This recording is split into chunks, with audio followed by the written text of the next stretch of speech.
Hello everyone, welcome to the YouTube channel of Dips academy. आज हम करने जा रहे हैं भाई 2024 का क्वेश्चन है जेम का ग्रुप थ्योरी का, राइट। देखते हैं क्या बोल रहा है। For a positive integer n let U N is equals to R belongs to Z N GCD R N equal to 1। Basically definition है अपनी यू एन की, be the group under multiplication modulo N then which one of the following statements is true. इनमें से कौन सी statement true है मुझे ये बताना है। u5 is isomorphic to u8, u10 is isomorphic to u12 and u8 is isomorphic to u10। Basically ये सारी चीजें डिस्कस करनी है, राइट। बड़ा आसान क्वेश्चन भाई। करना क्या है, सिर्फ un की दो प्रॉपर्टीज मालूम होनी चाहिए, राइट। एक तो un की डेफिनेशन मालूम होनी चाहिए क्या है, और un किसके आइसोमॉर्फिक होता है, कुछ रिजल्ट्स हैं वो मुझे मालूम होने चाहिए, राइट। एक जो ये भी मालूम होना चाहिए जो un अपना वो मल्टीप्लिकेटिव फंक्शन है। तो एक बार ये सारी चीजें लिख देती हूँ। ये मालूम होगा सबसे पहले तो रिजल्ट वन, दो रिजल्ट है बेसिकली। रिजल्ट वन क्या बोलता है, if n is equal to n अगर आपका r डॉट s है and gcd of r s is equal to 1, तो un किसके आइसोमॉर्फिक हो जाएगा, u r क्रॉस us भाई, राइट।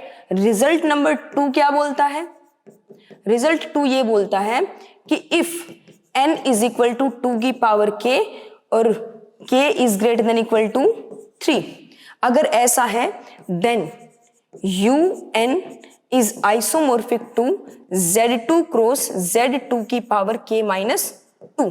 एक इसी के अंदर एक चीज और लिखो, if n is equal to p की power k where p is an odd prime, p क्या है मेरे पास, ओड प्राइम है, then un is isomorphic to z5p की पावर k। अगर कहीं पर ये रिजल्ट यूज होंगे तो भाई अपना यूज कर लेंगे, राइट। अब देखते हैं मुझे चर्चा किसके ऊपर करनी है, u5 के ऊपर, u8, u10 और u12। वन बाय वन करते हैं भाई। पहले u5 और u8 के बारे में चर्चा करते हैं।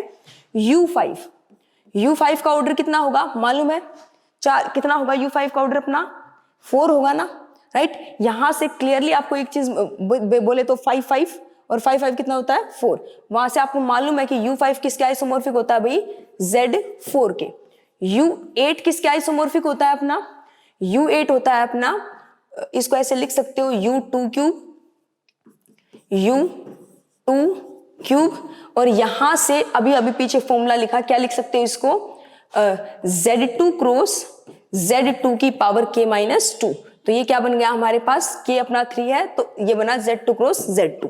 अब रही बात अपनी u10 के बारे में भी बोला इसने, u10 क्या बनेगा, तो अगेन मल्टीप्लिकेटिव फंक्शन वाली प्रॉपर्टी लगा दो। पहले तो u10 को लिख सकते हो u2.5, राइट।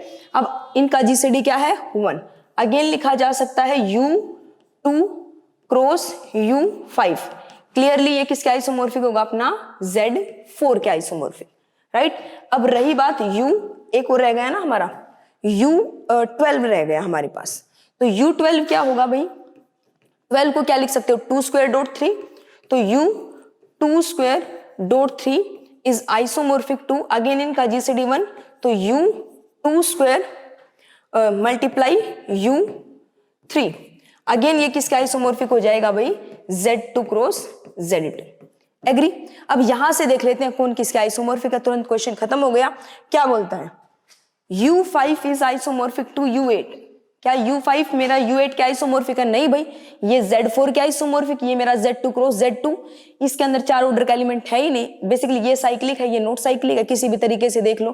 तो पहला ऑप्शन तो साफ साफ गलत हो गया भाई, राइट। रही बात दूसरे ऑप्शन की, u10 is isomorphic to u12।